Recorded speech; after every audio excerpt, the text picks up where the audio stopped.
Ok, bon ben, merci de me donner l'opportunité de parler à l'Académie 4, même si c'est un peu en retard. Donc, je vais vous présenter l'Institut Neuromode, qui est l'institut qui a été créé à Nice pour la modélisation en neurosciences et en cognition. Attends, j'arrive pas à changer les slides, pourquoi? Hop, non, ça y est, c'est bon. Donc, on est un institut interdisciplinaire qui regroupe environ 170 chercheurs permanents qui sont de nombreux domaines et qui sont aussi de nombreux organismes. Donc, il y a l'Université Côte d'Azur, il y a le CNRS, l'INRIA, l'ISTERM et le CHU. Si vous voulez recevoir nos news sur la liste de diffusion, vous pouvez contacter Chloé Bourgeois à l'adresse qui est en haut.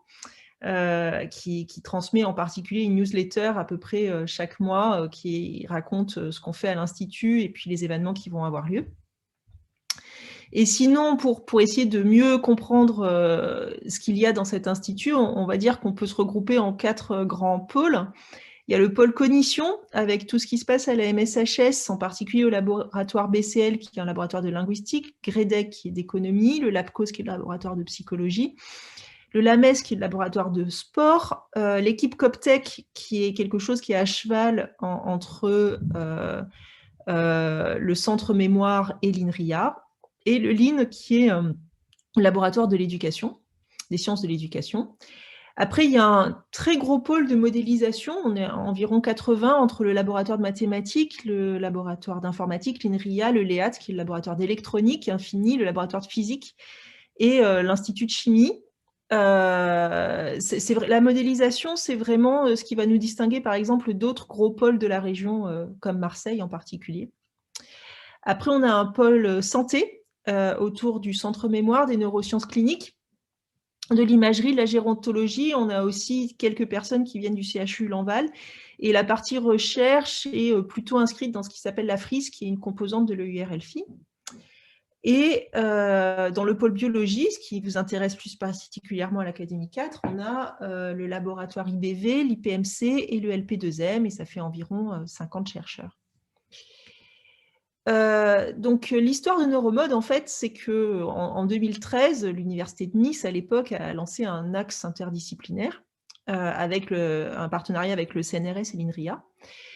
Et quand l'Université de Nice a eu un IDEX, UCH et ADA, ils ont fait un appel pour les expressions d'intérêt. Et on a déposé un projet qui s'appelait CATUCA, le C voulant dire Cognitive System, mais aussi Computational Neuroscience. Et donc, en fait, CATUCA est devenu un des 9 programmes structurants de l'INDEX. Donc, en français, le C, c'était pour cerveau, cognition, comportement, collectif, clinique et computationnel. Aussi, dans le cadre de l'IDEX, il y a eu 2 projets financés en 2016, qui est MNC3, qui était un projet de médecine numérique, From Mind to Brain, qui était un projet de linguistique, et un projet en 2017 qui s'appelait Computa Brain, qui vise à fédérer en fait plein de laboratoires autour de l'idée de l'apprentissage à toutes les échelles, que ce soit à l'échelle synaptique, mais aussi à l'échelle de l'apprentissage humain, et aussi à travers une approche d'intelligence artificielle. On a aussi financé entre 30 et 50 petits projets pour quelques milliers d'euros, qui ont permis d'amorcer pas mal de recherches dans le domaine. Alors en fait, en 2017 et 2018, on a eu 2 conférences en tant que CATUCA qui ont été très appréciées par le public, et en particulier en 2018, il y avait un think tank créé par l'IDEX avec des experts internationaux qui sont venus pour voir comment on avait avancé, et grâce à leur évaluation très positive, en fait, Neuromode est devenu le premier institut interdisciplinaire fondé par l'Université Côte d'Azur, et on est le seul des 9 programmes structurants à avoir réussi la transformation. Du coup, on est un institut officiel depuis le 1er janvier 2020, et on est aussi une composante, en ce sens-là, une composante pérenne du CA au même titre que les autres EUR. Et puis du coup, on a changé de nom, on s'appelle maintenant Neuromode. Ça a été un long débat parmi nous parce qu'on ne veut pas oublier la cognition, mais on voulait un nom qui qui accroche la mémoire. Du coup, neuromode, c'est plus court, mais on n'oublie pas qu'on fait aussi de la modélisation en cognition, c'est-à-dire qu'on va jusqu'aux sciences humaines. Voilà. Alors, pour simplifier, quelles sont les actions qu'on fait? En fait, notre but, c'est de créer des liens forts entre les disciplines dans notre périmètre. Et on considère que pour cela, la modélisation, c'est ce qui permet d'avoir un langage commun qui va nous permettre de traverser les échelles et aller depuis la plus petite chose au niveau des synapses en neurosciences jusqu'au comportement humain. On va essayer d'utiliser la modélisation comme moyen de faire se communiquer les différentes disciplines. Alors du coup, on a bien sûr des projets de recherche, des sujets de recherche, mais on a aussi un gros programme de formation dont je vous parlerai à la fin, qui est pour nous vraiment important parce que, on considère que c'est en formant des étudiants à l'interdisciplinarité qu'on arrive à faire que les gens communiquent à travers l'encadrement de cet étudiant. C'est aussi, je pense, ce que vous faites à l'Académie 4. Et donc on est vraiment, très soucieux, de s'occuper bien des étudiants qui font partie de l'Institut Neuromode. Alors le but principal, c'est bien sûr, d'avoir des collaborations entre les acteurs locaux, mais on a aussi, quelques points d'entrée à l'international, en particulier, avec, un institut similaire qui s'appelle Neuromat à São Paulo, avec qui on a de plus en plus de liens et on a organisé avec eux un séminaire, à distance, Neuromat Neuromode, pendant les périodes de confinement. Si vous avez besoin de demander des sous à Neuromode, en général, c'est possible avec un appel au fil de l'eau, du moment que c'est dans les thèmes. Ce qui est important pour nous, c'est que vraiment ce soit interdisciplinaire, mais à ceci près, on est prêt à financer de la participation à des conférences lointaines où vous représenteriez, entre autres Neuromode, de l'organisation de conférences, des investissements dans des petits matériels, et puis on a aussi parfois des annonces pour des postes comme des thèses et des post-docs. Alors, pour l'instant, notre comité scientifique, enfin notre conseil, parce qu'on a voté nos statuts récemment en décembre au CA de l'Université Côte d'Azur. Pour l'instant, donc, ce conseil est constitué de 25 chercheurs de plein de disciplines différentes. Donc là, vous voyez les logos de tous les labos qui y sont représentés. Ce conseil va être amené très prochainement à évoluer parce qu'il faut maintenant qu'on a des statuts, il faut qu'on refasse l'élection du directeur. Donc en fait, on va solliciter les EUR et les laboratoires pour nous envoyer des représentants. Et ce processus est en cours de constitution. Ceci dit, je ne pense pas que ça change vraiment le périmètre des laboratoires représentés. Donc ça vous donne une bonne idée de l'étendue de Neuromode. Et pour l'instant, donc, les personnes qui sont en charge de l'Institut, donc il y a moi qui suis Patricia Reynaud-Bourré, qui suis la directrice, il y a Alexandre Musy qui est mon directeur adjoint, et puis après, on a au niveau scientifique, pour représenter la plus grande variété des thématiques, parce que moi je suis mathématicienne, Alexandre est informaticien, on a aussi Massimo Mantegazza qui est biologiste, Tobias Scher qui est linguiste, et Bruno Cessac, qui est physicien à l'INRIA. En plus, pour la partie administration, on a 2 personnes, Chloé Bourgeois, qui est notre responsable administrative, et Amandine Lalolé-Verdeillan, qui est notre gestionnaire financière. Alors, juste pour vous dire un petit peu ce qu'on a fait en 2020, alors déjà, on aurait dû être inauguré en 2020, on avait tout prévu pour le 23 mars, et ça a été annulé à cause des problèmes de confinement. Alors du coup, cette année, on remet ça. Et cette inauguration aura lieu le 22 mars 2021. Ça sera en ligne et on va faire circuler l'annonce sous peu dès que le service de com a mis ça de manière bien jolie sur un joli email. Ce qu'on a essayé de faire, mais ça a été un peu dur quand même en 2020 avec tous les problèmes de confinement, c'est d'avoir des mini-cours. Et on avait aussi une série de lectures sur les futurs challenges en neurosciences et en sciences cognitives. On essaye dans la mesure du possible pour les mini-cours et les challenges, que ce soit enregistré et mis sur le site. Par exemple, ce matin, on a eu un mini-cours de Margarida Romero sur les sciences de l'éducation et les liens avec les nouvelles technologies. On a aussi essayé l'année dernière de faire un séminaire des doctorants, mais ça a moyennement marché. Du coup, cette année, avec le confinement, on a décidé de ne pas le faire. On attend des jours meilleurs pour remettre ça de manière plus conviviale en route. L'année dernière, on a réussi à avoir un petit appel au fil de l'eau. C'est ce qui nous permet en fait de financer ces petits projets à hauteur de quelques milliers d'euros. Cette année, pour l'instant, on n'a pas encore ouvert cet appel au fil de l'eau parce qu'on n'est pas très sûr de notre budget. On attend encore quelques confirmations de la gouvernance pour savoir plus précisément ce qu'on fait. Aussi, ce qui est bien, c'est que depuis la mi-2019, on a des vrais locaux qui sont à l'INRIA Sofia, ce qui nous permet déjà de nous retrouver pour travailler. Et puis aussi, on a une salle de petits séminaires qui nous permet d'échanger à plusieurs. Alors, en 2019, on avait réussi à avoir deux post-docs, financer 2 post-docs. Il y a eu un appel, il y en a eu un en chimie, un en biologie. Et on avait aussi engagé un emploi d'ingénieur pour le Cocolab, plus quelques mois d'ingénieur pour pas mal de gens qui avaient demandé. En 2020, on a réussi à donner 3 bourses de thèse.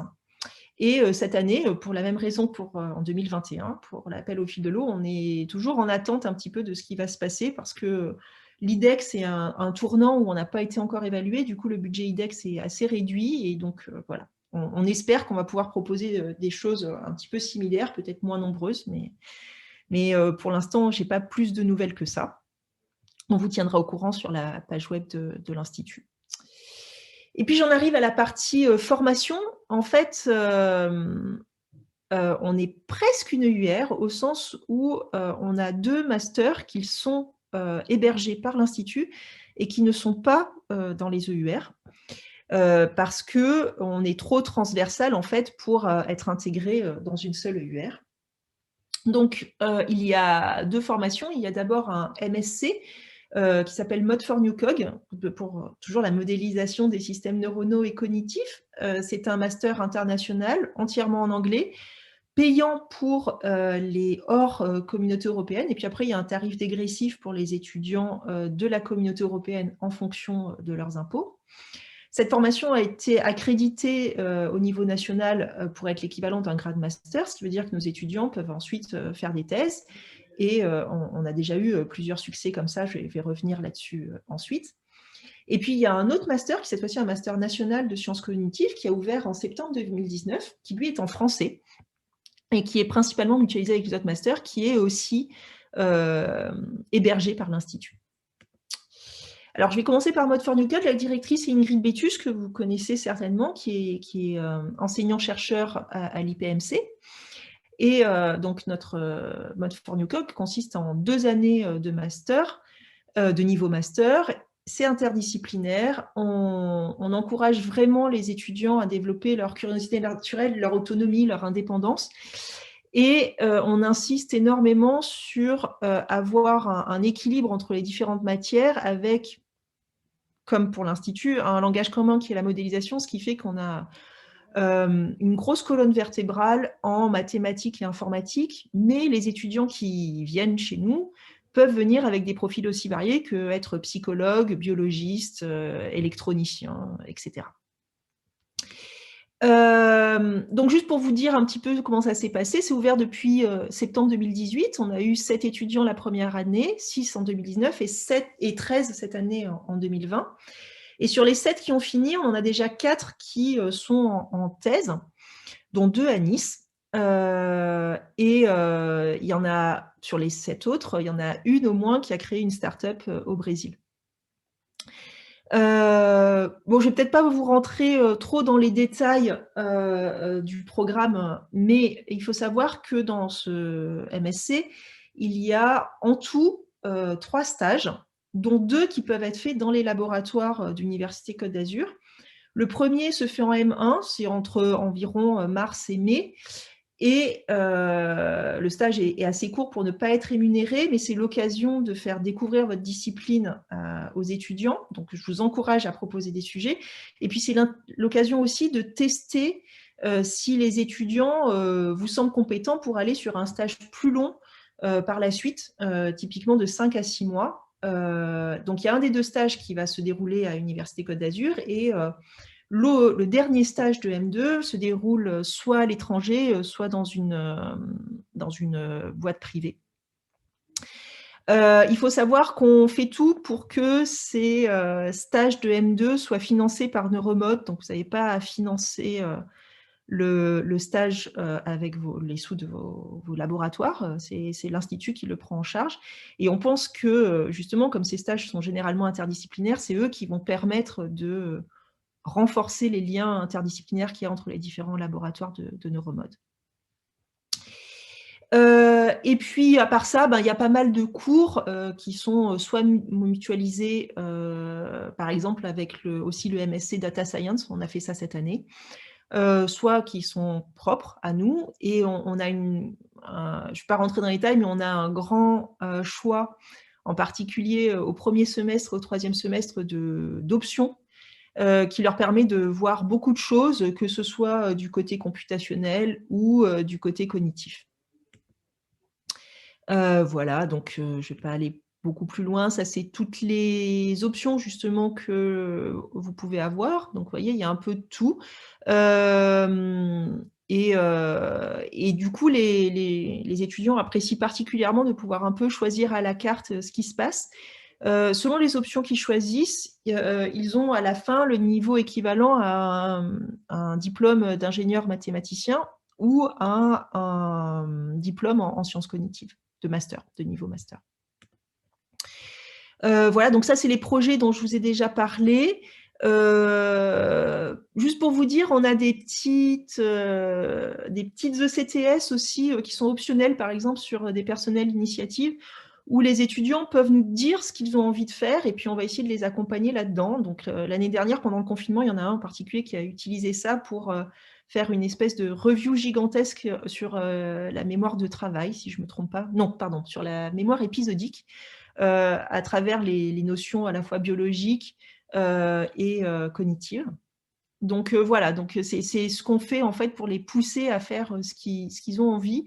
Il y en a d'autres qui ont fait aussi, par exemple, un escape game autour de l'intelligence artificielle que malheureusement on n'a pas pu présenter à l'inauguration l'année dernière non plus, et cette année je pense pas, parce que tout est fermé à cause des confinements et autres. Mais un jour vous verrez cet escape game qui est vraiment joli. Voilà, la deuxième année, donc c'est ce que je vous disais, le but c'est qu'ils aillent voir du monde aussi, que ce soit en dehors du monde académique ou à l'étranger. Cette année en particulier, le à l'étranger, c'est souvent résumé en dehors de l'Université Côte d'Azur, mais on reste quand même en France parce que c'est très compliqué de bouger entre pays en ce moment. Donc l'autre master, c'est le Master national de sciences cognitives. Il est dirigé par Émilie Gerbier de BCL et de Damien Vistoli, qui est au LabCos, au laboratoire de psychologie. Alors c'est un parcours un peu compliqué parce que en fait, la plupart des cours sont mutualisés avec 7 autres masters et il est à cheval sur 3 campus. Donc il y a le master de psychologie, parcours psychologie et du développement. Il y a le master de lettres avec le parcours linguistique, le master de mathématiques en ingénierie mathématique, neuropsychologie et psychopathologie.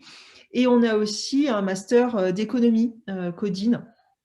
Voilà. Il y a aussi, et peut-être vous le connaissez pour ça, et je remercie les enseignants s'ils écoutent cette présentation, il y a aussi certains cours qui ont été pris dans le master de sciences du vivant, et on sait que c'est compliqué parce qu'ils ont un background très différent de vos étudiants biologistes. Mais le but, c'est vraiment de les former à l'interdisciplinarité, et le fait que vous ayez accepté d'ouvrir vos cours, c'est vraiment un plus pour nous. Et donc, on a aussi mutualisé certaines des UE que l'on a dans le MSc Mode for Newcock.